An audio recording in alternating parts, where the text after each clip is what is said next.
Eli shapes molten steel in his quiet forge. The hammer's rhythm a deep heartbeat only he feels through the anvil. His world is a symphony of vibrations, where every gunstock hums a story only his hands understand. Townsfolk call him the silent smith, but they never see the fierce kindness burning behind his steady gray eyes. One storm-lashed evening, a mud-spattered woman burst through his door, clutching a broken revolver like a lifeline. Clara's dress is torn, her eyes wild with a fear that speaks louder than any shout ever could. He reaches for a slate and chalk, writing in careful script, "You are safe here now, I promise."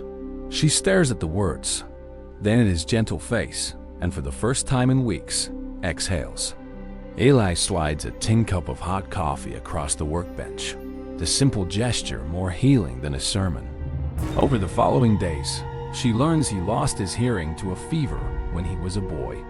He teaches her the sign for friend, folding his fingers together, and she mirrors him with trembling care.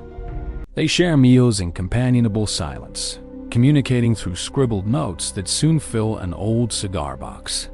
She writes of her fiancé, a cruel cattle baron who would trap her in a gilded cage of obedience. Eli's jaw tightens, but he only signs slowly. "You are not property. You are the wild prairie wind." One golden afternoon, she presses a folded note into his palm that simply says, "You hear my soul." He reads it 3 times, then signs back with unsteady hands, "Your soul is the loudest, beautiful thing." Their love grows like desert blooms after rain, quiet and unstoppable, nourished by every shared sunrise. He builds her a rocking chair from mesquite wood, carving tiny hearts that only her fingertips will trace. She learns the sign, "I love you," by linking thumb, index, and pinky toward his luminous smile. At the town dance, they sway alone under lantern light, her head resting against his silent, steady heart. Jealous murmurs fade into the night because their world holds only the rhythm of 2 chests rising together. Trouble rides in on a dust-choked afternoon when the Baron appears, flanked by 2 hired guns with dead eyes. Clara freezes, but Eli steps in front of her, his posture speaking a primal language no bullet can dismiss. He signs to her behind his back, "Stay calm," then faces the menace with the stillness of cut stone. The Baron sneers, calling Eli a broken mute unworthy of a beautiful woman, and spits at his boots.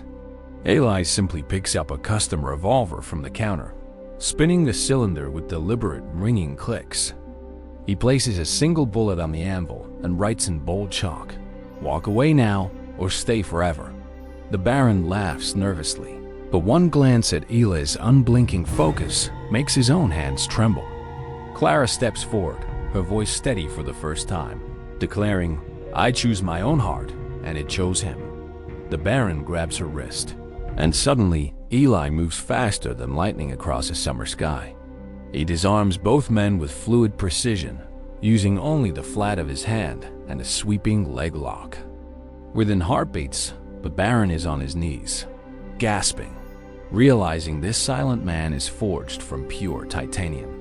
Clara kneels beside Eli, pressing a kiss to his temple, her gratitude spilling down like warm, cleansing rain. The Baron flees with his tail between his legs, leaving behind only the echo of his broken pride. That night, under a canopy of stars, Eli signs with shaking fingers, "I was invisible until you saw me." She takes his hands, places them over her heart, and lets the steady beat say everything words cannot. With the town's quiet respect flowering like spring sage, Eli knows he's finally seen and deeply understood. He proposes not with spoken promise, but by carving a ring from a melted silver dollar under moonlight. Clara cries happy tears, nodding fiercely, her hands flying in the sign for forever again and again. They marry in a meadow of wild bluebonnets, the ceremony witnessed by a reverend who signs the vows. Her fingers tremble as she signs, "I give you my silence, my noise, and the space between words." He responds with a sign he invented just for her, merging the shapes of heart and home into one. Their first kiss as husband and wife tastes of salt and honey, sealing a covenant beyond earthly noise. They build a ranch where rescued horses learn to trust again, mirroring the healing inside their own home. Clara becomes his voice when needed, but she treasures most the hushed language of their intertwined fingers. Every evening, he reads to her by tracing words onto her palm, love letters her skin will never forget.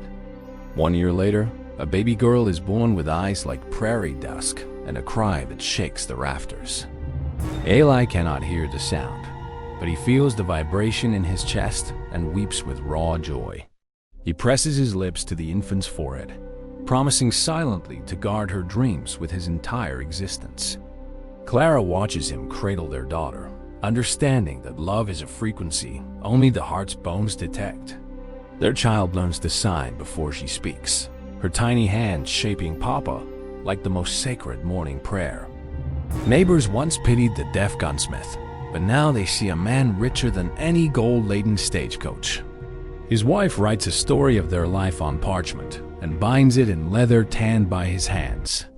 In the epilogue, she declares, "He taught me that silence can be the loudest form of true courage." Years flow like the river, and their hair turns silver, but their fingers never stop finding each other. One frosty dawn, Eli places his hand over her heart and feels the steady rhythm that changed his world. He signs, "Because you believed in me, I became the man the silence always meant for me to be." Clara's face crinkles with a lifetime of smiles as she replies, "You were always whole, my love, always." When the final sunset calls, they sit side by side on the porch, their breathing falling into perfect sync. Even as his eyes close for the last time, his hand still holds hers in the shape of home. Clara feels the familiar warmth leave his fingers, but instead of emptiness, a profound, peaceful gratitude floods her. She whispers to the wind, carrying a message only his soul needs. "Wait for me in the silent meadow." Their love story echoes through the canyon, a legend whispered by grandmothers beside crackling hearth fires across the frontier. The old gunsmith shop still stands, its walls steeped in the fragrance of devotion stronger than any steel. Travelers leave handwritten notes under the door, hoping the ghost of that love will bless their own journeys. Clara joins him 2 winters later, a serene smile frozen on her lips, a slate clutched to her chest. The slate reads in her familiar script, "Coming home, Eli," a love letter spanning the veil of death. In that eternal quiet, 2 souls reunite, their signs now luminous in a land without shadow or sorrow. Their great-granddaughter, a fiery young woman with Clara's wild curls, inherits the shop and discovers the cigar box. Inside, yellowed notes in 2 distinct handwritings weave a saga of silent ardor that time cannot erode. She holds a brittle scrap that says, "You are the first person who didn't need me to speak." Tears fall onto the ink, and she realizes that true love has no volume, only immense weight and grace. She pioneers a traveling exhibit, Silent Hearts of the West, celebrating love stories that transcend and prejudice. People from far lands visit, weeping before the simple ring carved from a silver dollar, its shine undimmed. A deaf boy once visits, pressing his hand to Eli's anvil, and suddenly his face fills with wonder. He signs to his mother. I can feel his heartbeat still in the metal, and it's saying yes. Clara and Eli become more than ancestors. They are a testament that the quietest connections shake the universe. Their legacy is not in gunmetal, but in the unbreakable promise that listening happens best with an open soul. So whenever you hear a desert wind sigh through old rafters, remember it carries the song of 2 silent lovers. They needed no words to build a forever, only the courage to feel what most are too noisy to notice.